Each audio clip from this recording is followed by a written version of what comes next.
नेपाल में हाल ही में जेन ज़ी प्रदर्शन के बाद बड़ा राजनीतिक बदलाव देखने को मिला और सुप्रीम कोर्ट की पूर्व मुख्य न्यायाधीश सुशीला कार्की को अंतरिम प्रधानमंत्री बना दिया गया। लेकिन इसके कुछ दिन बाद ही अब एक बार फिर से नेपाल की सियासत में उथल पुथल हो गई है। इस दौरान राष्ट्रपति रामचंद्र पौडेल द्वारा कार्की को प्रधानमंत्री बनाए जाने का समर्थन करने वाले जेन ज़ी ही अब उनके विरोध में उतर आए हैं। लेकिन सवाल ये है कि आखिर जेन ज़ी की सहभागिता से चुनी गई पीएम के विरोध में अब जेन ज़ी क्यों उतर गए हैं और ऐसा कौन सा कारण है जो जेन ज़ी युवाओं ने सुशीला कार्की के खिलाफ मोर्चा खोल दिया है। चलिए विस्तार से बताते हैं पूरी खबर।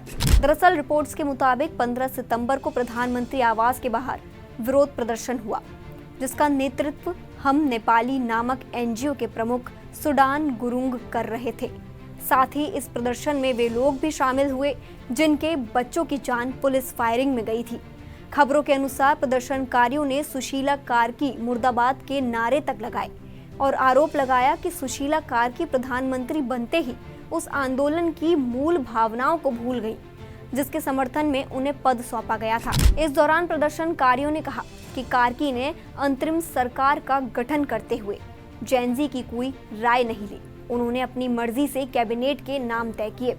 खासतौर पर गृह मंत्री बनाए गए ओम प्रकाश आर्यल को लेकर सवाल उठते हुए सुडान गुरुङ ने दावा किया कि आर्यल कभी जन आंदोलन का हिस्सा नहीं रहे और उन्हें केवल बालेंद्र शाह के कहने पर गृह मंत्री बनाया गया। गौरतलब है कि आर्यल बालेंद्र शाह के कानूनी सलाहकार रह चुके हैं और भविष्य के चुनाव में बालेंद्र शाह खुद राजनीतिक दांव खेल सकते हैं। 3 मंत्रियों की नियुक्ति पर विवाद। नेपाल के अंतरिम पीएम ने 3 अंतरिम मंत्रियों की घोषणा की है, जिनमें कुलमान घिसिङ को ऊर्जा और भौतिक विभाग, ओम प्रकाश आर्यल को गृह और कानून विभाग और रामेश्वर खनाल को वित्त विभाग सौंपा गया है। लेकिन इन नियुक्तियों को लेकर भी विरोध तेज हो गया है, क्योंकि इनमें से किसी भी नाम पर युवाओं की राय नहीं ली गई। कैसे बनी कार्की अंतरिम पीएम? बीते 8 सितंबर को नेपाल की राजधानी काठमांडू में बेरोजगारी, भुखमरी, नेपोकिट, सोशल मीडिया ऐप बैन को लेकर जेन ज़ी सड़कों पर उतर गए और सरकार के खिलाफ हल्ला बोलते हुए सत्ता में बैठी ओली सरकार को उखाड़ फेंका।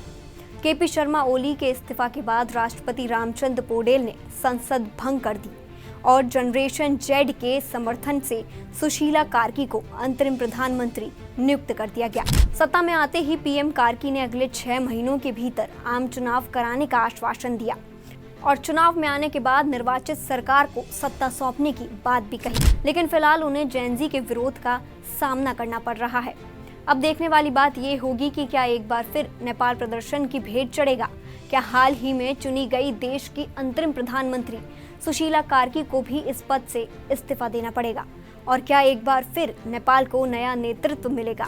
खैर, ये तो समय की गर्त में है। फिलहाल इस वीडियो में इतना ही। ऐसे ही तमाम जानकारी भरी वीडियोस देखने के लिए देखते रहें सूर्य समाचार का डिजिटल प्लेटफॉर्म।